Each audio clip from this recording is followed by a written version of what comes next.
There's a room inside your mind that you've never entered. Jung called it the shadow. And here's what terrifies most people. The darker that room becomes, the more power it has over your life. But deep thinkers? They don't run from that room. They unlock it. They walk inside. And what they find there changes everything. Today, I'm going to show you what Jung discovered about the minds of people who think differently, and why society fears them. Carl Jung once said something that still haunts psychologists today: thinking is difficult, therefore let the herd pronounce judgment. Let me paint you a picture. It's 1913. Carl Jung, once Sigmund Freud's golden protege, sits alone in his study in Zurich. His reputation is in tatters. His mentor has turned against him. The psychological community calls him a mystic, a fool, someone who's lost his scientific mind. But Jung isn't broken. He's doing something most people would consider madness. He's talking to the voices in his head. He's drawing mandalas. He's exploring dreams. He's deliberately descending into what he calls his confrontation with the unconscious. Most people would call this a mental breakdown. Jung called it his most creative period. And here's the dark psychology behind it. Jung understood something about deep thinkers that society doesn't want you to know. He realized that people who think deeply don't just process information differently. They see reality differently. They feel differently. They exist on a completely different frequency than the masses. But there's a price for this gift. And it's steep. Deep thinkers, according to Jung, are condemned to a life of internal conflict. Why? Because they can see both the light and the darkness in everything. They can't just accept surface-level truths. They can't just follow the herd. Their minds won't let them. This is where dark psychology enters the picture. Jung discovered that the deeper you think, the more you become aware of uncomfortable truths.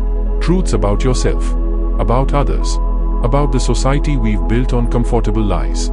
Today, we are going to explore Jung's most controversial ideas about the psychology of deep thinkers. We'll uncover why thinking deeply can feel like a curse, why society unconsciously punishes those who see too much, and most importantly, how Jung's own descent into darkness revealed a roadmap for anyone who's ever felt too different, too sensitive, or too aware to fit into this world.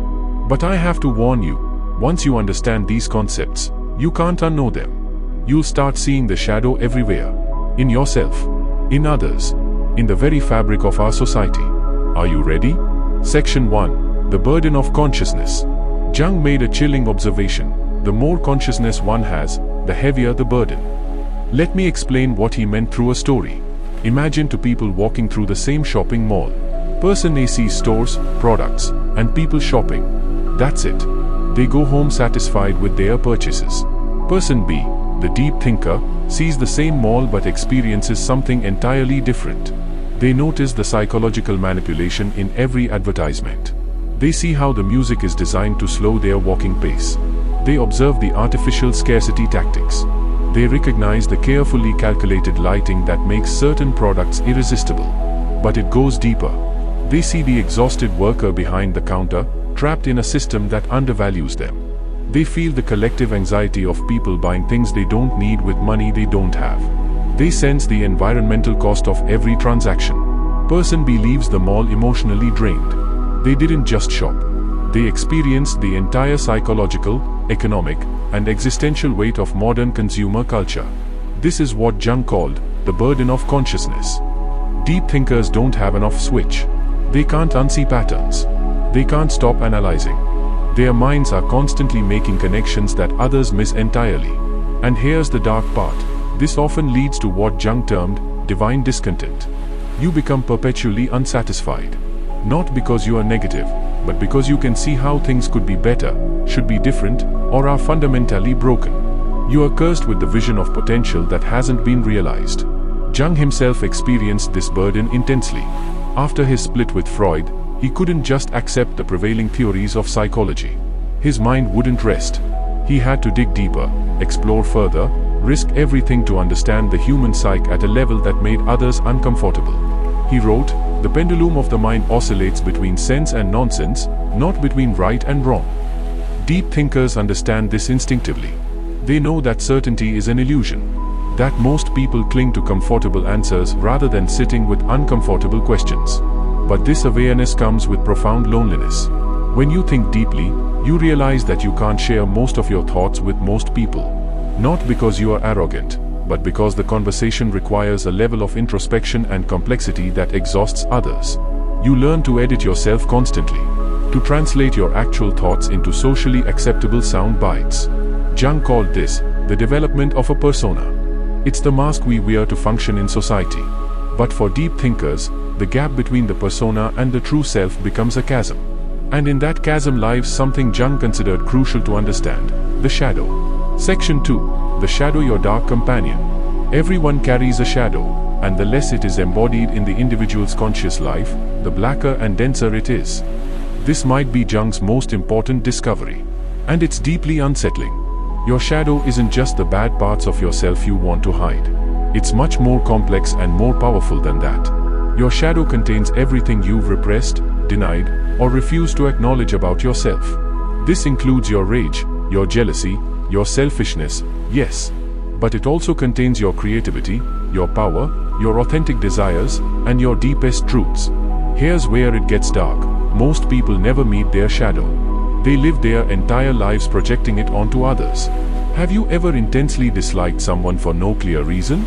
That's often your shadow speaking. The traits you most despise in others are frequently the traits you've buried in yourself. The person who rants about cheaters, often harboring infidelity fantasies. The person who obsesses over others' laziness, desperately suppressing their own exhaustion. Jung called this projection. And deep thinkers are more vulnerable to it than anyone else. Why? Because they have more material in their shadow. They've thought more thoughts, felt more feelings, and suppressed more truths than the average person. Let me tell you about Jung's own confrontation with his shadow. After his break with Freud, Jung began experiencing vivid, terrifying visions. He saw blood flooding Europe. He saw death and destruction on a massive scale. This was 1913. World War I hadn't started yet. Jung thought he was going insane. But instead of running from these visions, Jung did something radical. He engaged with them. He painted them. He wrote dialogues with the figures that appeared in his visions. He created what he called active imagination, a technique where he consciously entered his unconscious mind. What Jung discovered in those dark depths changed psychology forever. He realized that the shadow isn't the enemy. Repressing the shadow is the enemy. When you deny your shadow, it doesn't disappear. It grows stronger in the darkness. It begins controlling you from behind the scenes. It sabotages your relationships. It creates patterns of self-destruction. It turns your repressed energy into psychological symptoms: anxiety, depression, addiction, and rage. But when you acknowledge your shadow, when you integrate it, that's when transformation happens. Jung wrote, "One does not become enlightened by imagining figures of light, but by making the darkness conscious." This is the deep thinker's advantage. They have the courage to look at what others avoid. They can sit with their own darkness without being consumed by it. This is dark psychology at its most profound. The realization that your greatest power lies in accepting your darkness, not just your light. That wholeness requires integration of everything you are, not just the parts that society approves of. Deep thinkers instinctively understand this. They know that the person who claims to be only good is either lying or dangerously unconscious. They know that moral superiority is often a defense against shadow material. But here's the trap. Once you begin shadow work, you can't stop halfway. Jung warned that partial integration of the shadow is more dangerous than complete repression. You can't open Pandora's box and then try to force it closed again. This is why many deep thinkers experience what Jung called the dark night of the soul. It's a period of intense psychological crisis where everything you thought you knew about yourself crumbles. Your persona cracks. Your shadow emerges. And you are forced to rebuild your identity from the ground up. It's terrifying. It's necessary. And it's the only path to becoming whole. Section 3. Introversion as sacred withdrawal. Jung revolutionized our understanding of introversion, but not in the way most people think. He didn't see introversion as simply preferring solitude over socializing. He saw it as a fundamental orientation toward the inner world. And here's the controversial part. He believed introverted deep thinkers were accessing something profoundly important that extroverted society actively suppresses. Jung himself was deeply introverted. He wrote, "Loneliness does not come from having no people around, but from being unable to communicate the things that seem important to oneself." This is the deep thinker's constant reality. You are surrounded by people, but you are fundamentally alone because your internal world is so rich, so complex, and so different from what others experience that genuine connection feels impossible. But Jung reframed this. He called introversion sacred withdrawal. It's not antisocial behavior. It's essential psychological work. When an introvert withdraws, they are not avoiding life. They are processing life at a depth that requires solitude. They are integrating experiences. They are exploring the unconscious. They are doing the internal work that keeps them psychologically healthy. Society doesn't understand this. We live in an extroverted world that treats introversion like a problem to solve. We are told to put ourselves out there, to be more social, to stop overthinking. But Jung would say this is psychological violence against introverts. Forcing an introvert to constantly engage with the external world is like forcing a plant to grow without roots. The depth, the foundation, the connection to the unconscious gets severed. And the result is anxiety, exhaustion, and a sense of being disconnected from your authentic self. Jung discovered this through his own experience. During his most creative periods, he would retreat to his tower in Bollingen. No electricity, no distractions, just stone, silence, and his own mind. There, he could think thoughts that took days to fully develop. He could feel feelings that modern life doesn't allow space for. He called this the transcendent function. The ability to hold opposing ideas in your mind simultaneously without forcing premature resolution. It's a skill that requires introversion. You can't do it in constant conversation. You can't do it while being bombarded by external stimuli. Deep thinkers need this sacred withdrawal not as an escape, but as a necessity. It's where insights emerge, where creativity lives, where the unconscious mind can communicate with the conscious mind without interference. But here's what Jung warned.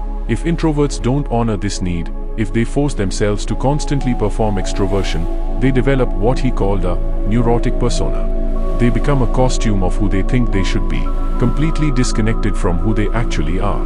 The result? Psychological suffering that no amount of socializing can fix. Section 4. The collective unconscious and dangerous truths. Now we enter Jung's most controversial territory. The concept that got him labeled as a mystic and pushed him to the edges of mainstream psychology. Jung proposed that beneath our personal unconscious lies something deeper, the collective unconscious, a shared psychological substrate that connects all human beings across time and cultures. And here's the dark psychology. This collective unconscious contains truths that society actively works to keep buried. Jung called these universal patterns archetypes. The hero, the shadow, the anima and animus, the wise old man. These aren't just metaphors or cultural constructs. According to Jung, they are psychological structures inherited through human evolution. Deep thinkers encounter these archetypes in their dreams, their fantasies, and their moments of profound insight.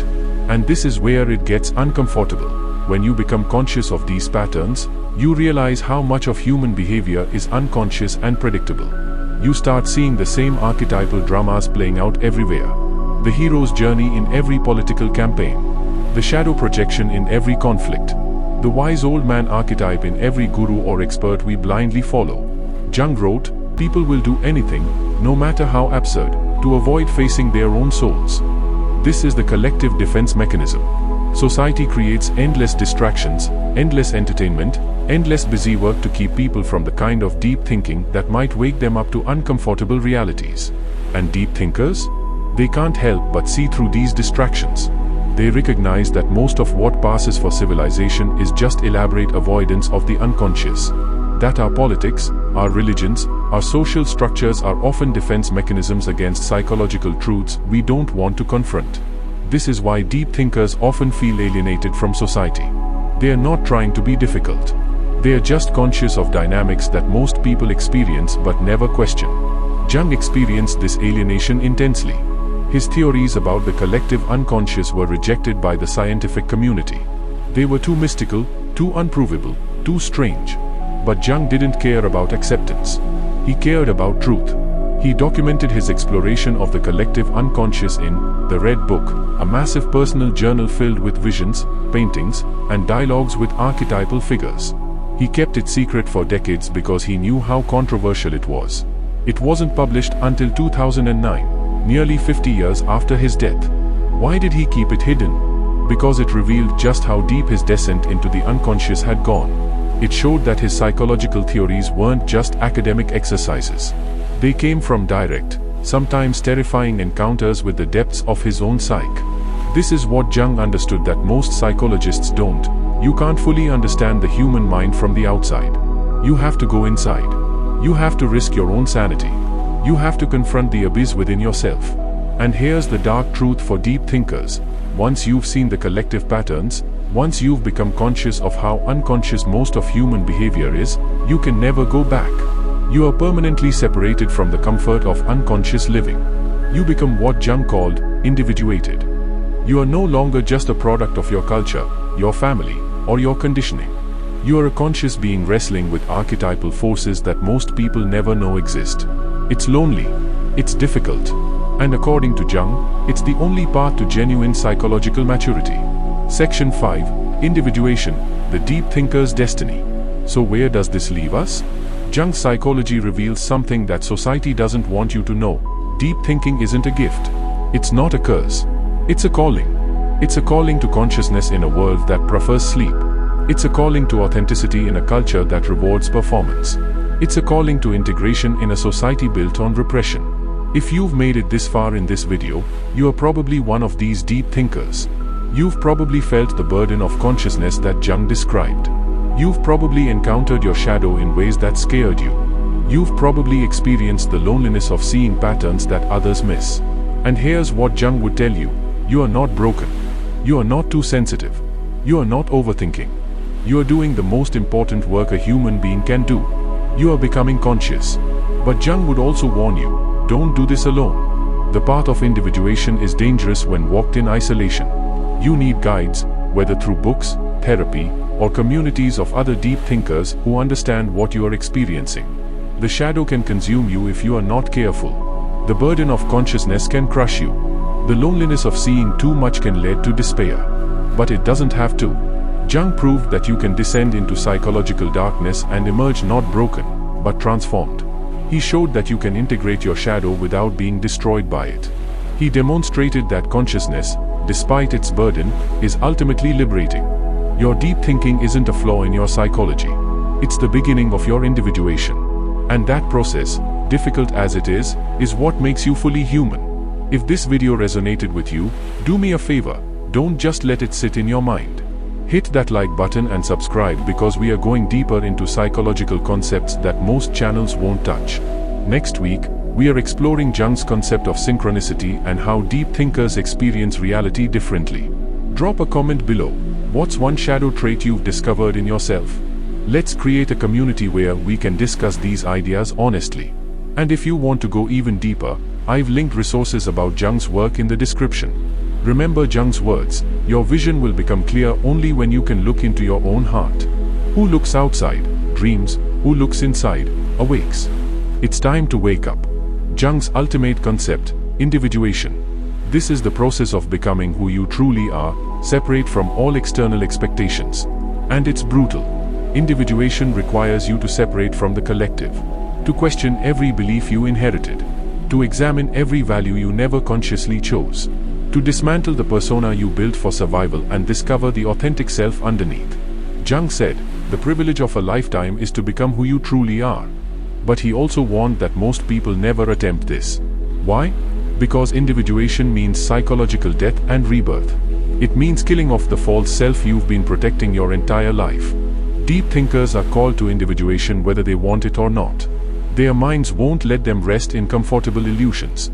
They can't just accept the script society hands them. They are compelled to question, to explore, to dig deeper. But here's the trap Jung identified. Individuation isolates you from the collective. As you become more yourself, you become less like everyone else. You lose friends who can't understand your transformation. You outgrow communities that once felt like home. You find yourself unable to engage in the superficial conversations that lubricate social life. This is why Jung said individuation is not for everyone. It's not that some people aren't capable of it. It's that the price is so high that many people rationally choose unconsciousness over the suffering of consciousness. Think about it this way. Ignorance really is bliss. The less you question, the easier life feels. The more you conform, the more acceptance you receive. The shallower you think, the more friends you have. Individuation offers the opposite. It offers authenticity, depth, and psychological integration, but at the cost of easy belonging. Deep thinkers face this choice constantly. Do you speak your truth and risk rejection?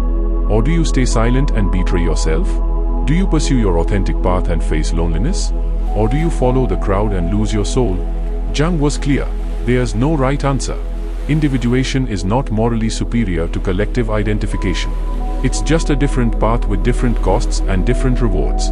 But for those who are called to it, for those whose minds won't stop questioning and analyzing and exploring, individuation isn't really a choice. It's a necessity. Jung's own individuation process was marked by years of isolation, professional rejection, and internal crisis. But it also produced some of the most profound psychological insights in human history. His confrontation with his unconscious gave birth to concepts that continue to transform how we understand the human mind. And this is the gift of deep thinking, according to Jung. Yes, it's a burden. Yes, it's lonely. Yes, it's psychologically demanding in ways that most people never experience. But it's also the path to genuine psychological freedom, to becoming truly yourself rather than a copy of collective expectations, to touching archetypal depths that connect you to something larger than your individual life. Jung would say this is the deep thinker's destiny, not to fit in, but to become whole.